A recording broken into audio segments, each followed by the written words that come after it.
नमस्कार साथियों, स्वागत है हमारे YouTube चैनल पर। साथियों, हम यहाँ पर डिस्कशन करने वाले हैं 50 हिंदी के ऐसे टॉप क्वेश्चन जो ऑल टाइप के एग्ज़ाम, चाहे वो एसएससी हो, चाहे पीएससी हो, चाहे सीजी व्यापम हो, चाहे एमपी व्यापम हो, पूरे भारत में पूछे जाने वाले ऐसे 50 महत्वपूर्ण प्रश्नों पर डिस्कशन करने वाले हैं। तो बने रहे हमारे वीडियो के अंत पर। तो बिना देर के हुए चलिए शुरू करते हैं। सबसे पहला क्वेश्चन है साथियों, भाषा की सबसे छोटी इकाई क्या है, या भाषा की सबसे छोटी इकाई क्या होती है। तो यहाँ चार ऑप्शन है, शब्द, व्यंजन, स्वर, वर्ण। तो इसका सही आंसर होने वाला है ऑप्शन डी, वर्ड। भाषा की सबसे छोटी इकाई है वर्ड, इसको याद रखना है। अगला क्वेश्चन है साथियों, हिंदी में मूलतः कितने वर्ण होते हैं। तो देखिए यहाँ पर हिंदी में मूलतः 52, इस हिंदी वर्णमाला की बात की जाए तो यहाँ पर ऑप्शन ए दिया है 52 और 50, 40, 46। तो आप जानते हैं हिंदी वर्णमाला में कुल 52 वर्ण होते हैं, लेकिन मूलतः जो होते हैं वो 46 वर्ण होते हैं। तो इसका सही आंसर होने वाला है 46। अगले सवाल है साथियों, हिंदी भाषा में वे कौन सी ध्वनियाँ हैं जो स्वतंत्र रूप से बोली या लिखी जाती हैं। यहाँ पर देख सकते हैं ऑप्शन स्वर, व्यंजन, वर्ण और अक्षर। तो इसका सही जवाब है साथियों स्वर। स्वर ही एक ऐसा ध्वनि है जिसको स्वतंत्र रूप से बोली या लिखी जाती है। अगला सवाल है साथियों, संयुक्त को छोड़कर हिंदी में मूल वर्गों की संख्या कितनी है। जी हाँ साथियों, यहाँ पर ये देखिए क्वेश्चन महत्वपूर्ण होने वाला है। बोल रहा है कि संयुक्त स्वर को छोड़ करके, है ना, हिंदी में जो संयुक्त अक्षर होता है या संयुक्त स्वर होता है उसको छोड़कर हिंदी में मूल वर्गों की संख्या कितनी है। तो साथियों यहाँ पर होने वाला है 44। इसका सही ऑप्शन बी इसका सही जवाब होने वाला है। अगला सवाल है साथियों, स्वर किसे कहते हैं या स्वर क्या है ना। तो इसका सही आंसर होने वाला है ऑप्शन बी, जिनका उच्चारण बिना अवरोध अथवा विघ्न के होता है स्वर कहलाता है साथियों। अगला सवाल है, निम्नलिखित में से अग्र स्वर नहीं है। अग्र स्वर नहीं है साथियों, यहाँ पर पूछ रहा है अग्र स्वर नहीं है। तो देखिए यहाँ पर अग्र स्वर जो नहीं है वो है ऑप्शन ए, आ। इसका सही आंसर होने वाला है ई ए। ये जो है अग्र स्वर है साथियों, है ना, आगे से मात्रा लगती है, लेकिन आ जो है अग्र स्वर नहीं है। चलिए अगला सवाल देखते हैं, हिंदी में स्वरों के कितने प्रकार हैं। जी हाँ, स्वर के कितने प्रकार हैं यहाँ पर। तो देखिए स्वर जो है 3 प्रकार का होता है। यहाँ पर ऑप्शन सी इसका सही आंसर होने वाला है। अग्र जो स्वर की संख्या होती है 3 प्रकार का होता है, जैसे कि दीर्घ स्वर, हास स्वर और संयुक्त स्वर, है ना साथियों। तो इसको महत्वपूर्ण क्वेश्चन है, याद रखना है। अगला सवाल है 8वां, हिंदी वर्णमाला में अंग और आहा क्या है। तो इसमें ऑप्शन दिया है स्वर है, व्यंजन है, अयोग वाह है, संयुक्त अक्षर है। तो देखिए यहाँ पर साथियों ये जो अयोग वाह है ऑप्शन सी इसका सही आंसर होने वाला है। यहाँ पर अंग को अनुस्वार और आहा को विसर्ग भी कहा जाता है साथियों, तो इस बात को भी आपको ध्यान में रखना है। तो चलिए अगला क्वेश्चन देखते हैं, प्रश्न नंबर 9, जिनके उच्चारण दीर्घ में स्वर से भी अधिक समय लगता है वे कहलाते हैं। तो यहाँ पर क्या कहलाते हैं साथियों, देखिए फ्लुप्त स्वर कहलाते हैं। इसका सही आंसर होने वाला है ऑप्शन बी, फ्लुप्त स्वर कहलाते हैं साथियों, जिनका उच्चारण दीर्घ स्वर से भी अधिक होता है। दीर्घ स्वर तो आप जानते ही होंगे, बड़ा आ, बड़ी ई और बड़ा ऊ को दीर्घ स्वर कहा जाता है ना साथियों। 3 ही दीर्घ स्वर हैं, आपको याद रखना है। निम्नलिखित में से कौन स्वर नहीं है। यहाँ पर देख सकते हैं ऑप्शन दिया गया है आ, छोटा ऊ, ए और इया दिया है साथियों। यहाँ पर निम्नलिखित में से स्वर इया नहीं है ना, ये पंचम वर्ण है साथियों, इसको याद रखना है ना। चलिए अगला क्वेश्चन देखते हैं, उच्चारण के समय जीभ की स्थिति के अनुसार स्वरों के कितने भेद किए गए हैं, है ना। तो स्वरों के 3 भेद किए गए हैं, पहले भी हम ऊपर भी डिस्कशन कर चुके हैं। स्वर 3 प्रकार के होते हैं, दीर्घ स्वर, हास स्वर और संयुक्त स्वर। चलिए तो अगला क्वेश्चन देखते हैं, वे ध्वनियाँ जो स्वरों की सहायता के बिना उच्चारित नहीं हो सकती वह क्या कहलाती है। तो वो व्यंजन कहलाती है साथियों, है ना। इसका सही आंसर होने वाला है ऑप्शन सी, व्यंजन। चलिए अगला सवाल देखते हैं, निम्न में से एक स्पर्श व्यंजन है ना, स्पर्श व्यंजन। तो छा, देखिए ये स्पर्श व्यंजन है छा, है ना। स्पर्श व्यंजन छ मतलब जो कि तालव्य, इसको तालव्य वर्ण में भी रखा जाता है, चा, छा, जा, झा, है ना। इसको स्पर्श व्यंजन भी कहा जाता है साथियों, याद रखने वाली बात है। चलिए अगला क्वेश्चन देखते हैं, प्रश्न नंबर 14, हिंदी वर्ण माला के अंतिम पंचमा अक्षरों का उच्चारण स्थान क्या है। तो अनुनासिक है साथियों यहाँ पर, है ना। जो पंचमा अक्षरों का उच्चारण स्थान क्या होता है, अनुनासिक होता है, जैसे या, मा, ना, है ना, जो पंचम वर्ण है इया, अंगा, माँ, ठीक है, ये 5 जो ऐसे हैं उसको हम पंचम वर्ण, पंचम अक्षरों या पंचम वर्ण के स्थान पर कहा गया है और इसको अनुनासिक कहा जाता है साथियों, ये बात आप लोग को याद रखना है। अब अगला क्वेश्चन है, देखिए यहाँ पर अंतस्थ व्यंजन है, अंतस्थ व्यंजन में या, रा, ला, वाह, इसको अंतस्थ व्यंजन में रखा जाता है साथियों, है ना।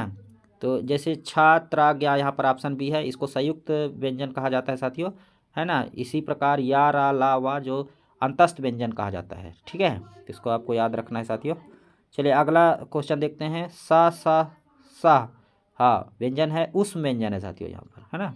तो ये जो है इस उष्म व्यंजन है, इसको याद रखना है। सा 3 ही उष्म व्यंजन है साथियों, इसको याद रखना वाली महत्वपूर्ण क्वेश्चन है। इस प्रकार से अगला क्वेश्चन देखते हैं, उच्छिप्त व्यंजन क्या है। तो देखिए यहाँ पर उच्छिप्त व्यंजन ये है ना, ड और ढ, ठीक है, ड और ढ जो है उच्छिप्त व्यंजन कहलाते हैं साथियों।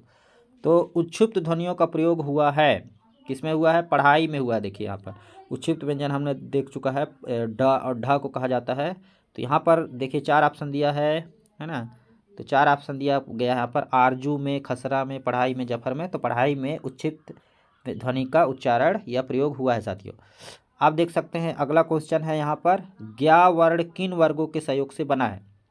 तो ज्ञा जो है, ज्ञा ज्ञानी जो है, जा और इया, इसका ऑप्शन बी ऑप्शन सही होने वाला है, जा और इया से मिल करके बना है साथियों, है ना। इसमें हलंत जो लगा है साथियों, देखिए सकते हैं हलंत, हलंत का मतलब होता है आधा जा, है ना, ठीक है। कोई भी अक्षर में जब हलंत लगा रहता है तो उसका तात्पर्य होता है आधा वो उसमें जुड़ा हुआ है साथियों। चलिए अगला क्वेश्चन देखते हैं, छा, त्रा और ज्ञा की गणना स्वतंत्र वर्गों में नहीं होती, क्योंकि यहाँ पर देखिए ऑप्शन दिया है, ये संयुक्त व्यंजन है, इनका प्रयोग केवल तत्सम शब्दों में होता है, ये व्यंजन अर्ध स्वर माने गए हैं, ये पूर्णतः संत व्यंजन है। तो इसका सही आंसर है ऑप्शन ए, ये संयुक्त व्यंजन है साथियों। छात्र और ज्ञा ये संयुक्त व्यंजन है, आपको याद रखना है।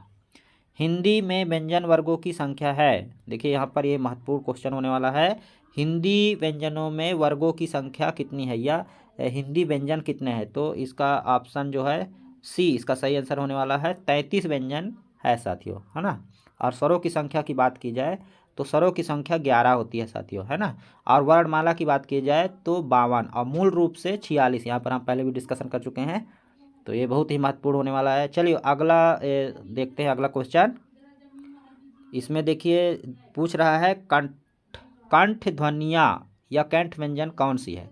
तो देखिए इसका सही आंसर होने वाला जो है ऑप्शन सी, का, खा, गा, घा। आप गला पकड़ कर बोलिए साथियों, का, खा, गा, घा, देखिए कंठ से आवाज़ निकलता है ना। इसी प्रकार चा, छा, जा, झा, है ना, ये तालब है साथियों, टा, टा, ढा, मूर्धन्य, है ना, ये मूर्धन मतलब मुड़ रहा है, जीभ मुड़ रहा है, मूर्धन्य ध्वनियाँ है। पा, फा, भा, ये ओष्ठ है साथियों यहाँ पर। चलिए बहुत ही मोस्ट इम्पोर्टेंट यहाँ पर ये प्रश्न होने वाला है। यहाँ पर आप समझ गए होंगे, का, खा, गा का मतलब कंठाभ्य हो गया, कंठ से निकलता है, आप गला पकड़ करके बोल सकते हैं। इसी प्रकार चा, छा, जा, झा, है ना, ये तालाब भी इसको बोला जाता है, तालाब ध्वनियाँ है ना। और टा, ठा, ढा, हमारा जीभ मुड़ रहा है साथियों, इसलिए इसको मूर्धन्य बोला जाता है। और पा, फा, बा, ये ओष्ठ ध्वनियाँ है साथियों, है ना, ऑप्शन डी जो है ओष्ठ ध्वनियाँ है। तो ये बहुत ही मोस्ट इम्पोर्टेंट क्वेश्चन था। चलिए अगला क्वेश्चन देखते हैं, सा ध्वनि का उच्चारण स्थान है। देखिए सा तालाब से हो रहा है ना, तालाब से हो रहा है, ठीक है। तो मैं ऊपर वाले क्वेश्चन में हम डिस्कशन कर चुके हैं कि मूर्धन्य, तालाब, दंत, ओष्ठ क्या है। तो तालाब्य है ये, सा जो है तालाब्य है ना। आप ध्वनि निकालेंगे तो आपके जो कंठ से निकलता है, कंठाभ्य हो गया, जीभ मुड़कर, या दांत से, ओष्ठ से जो भी ध्वनि निकलती है उसको आप भली भांति जान सकते हैं साथियों। तो चलिए अगला क्वेश्चन देखते हैं, मूर्धन्य ध्वनियाँ। देखिए मोस्ट इंपॉर्टेंट है क्वेश्चन है, मूर्धन्य ध्वनियाँ। तो यहाँ पर आप चा, छा, झा, ये मूर्धन्य ध्वनियाँ हैं, इसको आप याद रखिएगा। चलिए अगला क्वेश्चन देखते हैं, ता, था, द, ध, सा आदि उच्चारण होता है तो दंत से होता है, दंत, ये सही आंसर होने वाला है। अगला क्वेश्चन, जिन व्यंजनों के उच्चारण में दोनों ओष्ठों द्वारा श्वास का अवरोध होता है वे क्या कहलाते हैं। तो ये ओष्ठ व्यंजन कहलाते हैं साथियों। चलिए अगला क्वेश्चन देखते हैं, यदि नीचे का ओठ पूरी तरह काट दिया जाए तो किस ध्वनि के उच्चारण में कठिनाई होगी। तो बा आप नहीं बोल सकते साथियों, बा, है ना, बा नहीं बोल सकते हैं। वह व्यंजन का उच्चारण स्थान है तो दंतोष्ठ है, इसका सही आंसर होने वाला है दंतोष्ठ। वाक्य व्यंजन कौन सा है तो ना इसमें जुड़ा हुआ है साथियों। चलिए अगला देखते हैं अगला क्वेश्चन। स्वर रहित रा का प्रयोग हुआ है तो पूर्व निर्माण में हुआ है साथियों, यहाँ पर पूर्व निर्माण में। चलिए अगला क्वेश्चन है, निम्न में से अल्पप्राण वर्ग कौन से हैं? अल्पप्राण, ठीक है। अल्पप्राण वर्ग में देखिए यहाँ पर हम, ये मोस्ट इंपोर्टेंट क्वेश्चन होने वाला है। देखिए यहाँ पर बोल रहा है अल्पप्राण वर्ग क्या है। अल्पप्राण और महाप्राण दो प्रकार के वर्ण होते हैं। जैसे आ, का, गा। देखिए का के बाद यहाँ पर देखिए ये जो दिया है ऑप्शन बी, का और गा, है ना। का और गा, यहाँ पर बीच में खा आएगा साथियों। का के बाद आता है खा, है ना। खा को नहीं लिया गया है, गा को ले लिया गया है। और यहाँ पर का, खा, गा, घा आता है। देखिए तो ये जो का और गा होने वाला है वो कहलाता है अल्पप्राण, और खा और घा जो होता है महाप्राण होता है। तो जैसे फर्स्ट जो हिंदी वर्णमाला का जो व्यंजन वर्ग होता है, तो देखिए यहाँ पर का, जैसे का और का, उसके नीचे आता है चा, उसके नीचे आता है ता, है ना। तो जो शुरुआत और तीसरा, है ना, फर्स्ट और तीसरा जो होता है अल्पप्राण होता है, और दूसरा और चौथा जो होता है महाप्राण होता है। तो ये इसको आपको दिमाग में रखना है, अल्पप्राण और महाप्राण में। चलिए अगला क्वेश्चन पर डिस्कशन करते हैं। अगला क्वेश्चन है, देखिए यहाँ पर निम्नलिखित में से कौन सी बात गलत है। देखिए यहाँ पर ध साघोष महाप्राण दंत है। सॉरी यहाँ पर छुप जा रहा है क्वेश्चन, फिर से मैं करता हूँ। देखिए यहाँ पर धा साघोष महाप्राण दंत है, बा साघोष ओष्ठ महाप्राण है, च आघोष तालव्य महाप्राण है, खा कंठव्य महाप्रवाण घोष है। तो आप इसको बोलेंगे साथियों, यहाँ पर व्यंजन को अपने दिमाग में रख करके देखिए। तो ऑप्शन बी सही होने वाला है। साघोष जो है ओष्ठ महाप्राण है ना। बा ओष्ठ से बोला जाता है, बा बिना ओंठ को ओंठ के द्वारा आप बिना ओंठ के बोल ही नहीं सकते बा, है ना। तो बा साघोष ओष्ठ महाप्राण है ना। ठीक है, चलिए अगला प्रश्न देखते हैं। जिनके उच्चारण में स्वतंत्रतियों में कंपन ना हो वे कहलाते हैं तो आघोष ध्वनियाँ कहलाती है। अगला सवाल है, प्रसन्नता में कौन सी ध्वनि है? प्रसन्नता में कौन सी ध्वनि है? तो देखिए प्रसन्नता में जो है युग्मक ध्वनि है। चलिए अगला सवाल देखते हैं। निम्न में से महाप्राण ध्वनि नहीं है ना। महाप्राण अल्पप्राण पहले भी डिस्कशन कर चुके हैं ऊपर वाले क्वेश्चन में। देखिए महाप्राण इसमें पूछ रहा है, अल्पप्राण और महाप्राण, है ना। अल्पप्राण ये जो पहला अक्षर, पहला और तीसरा जो है, ये जो हिंदी वर्णमाला का जो व्यंजन का जो चार्ट होता है उसमें देखिए का, खा, गा, घा, अंगा, चा, छा, जा, जा यहाँ होता है। तो इस प्रकार से जो पहला हिंदी वर्णमाला का पहला, है ना, का, खा, गा, घा आएगा तो का, खा को छोड़ करके गा, तो पहला और तीसरा जो होता है वो क्या कहलाता है? अल्पप्राण, और दूसरा और चौथा जो होता है महाप्राण कहलाता है। तो यहाँ पर पूछ रहा है महाप्राण ध्वनि नहीं है ना। तो महाप्राण ध्वनि नहीं है। देखिए इसमें घा भी महाप्राण ध्वनि है, झा भी महाप्राण ध्वनि है, और या भी महाप्राण ध्वनि है, लेकिन का जो है महाप्राण ध्वनि नहीं है। तो इसका आंसर ए सही होने वाला है।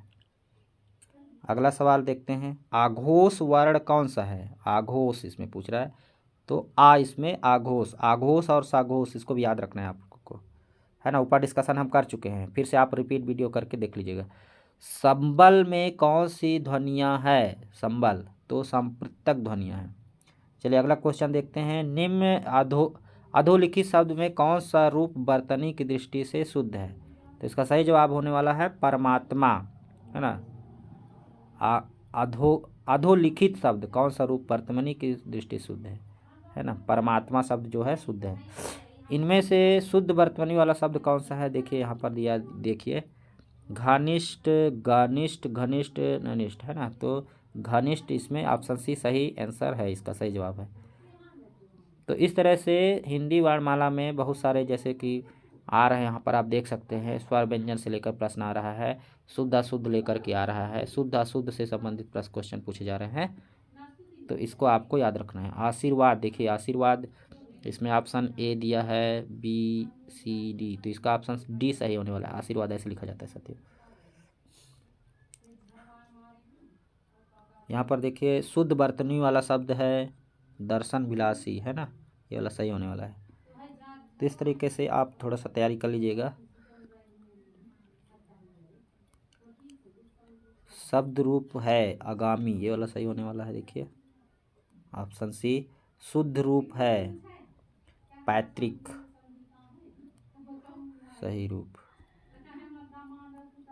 तो ये थे साथियों मोस्ट इम्पोर्टेंट प्रश्न। इसी प्रकार के अन्य क्वेश्चन प्राप्त करने के लिए हमारे वीडियो को लाइक और सब्सक्राइब कीजिए, साथ ही बेल आइकन दबाइए ताकि हमारे चैनल से आने वाले वीडियो की जानकारी सबसे पहले आपको प्राप्त हो। साथियों तब तक के लिए मिलते हैं। जय हिंद, जय भारत, जय छत्तीसगढ़।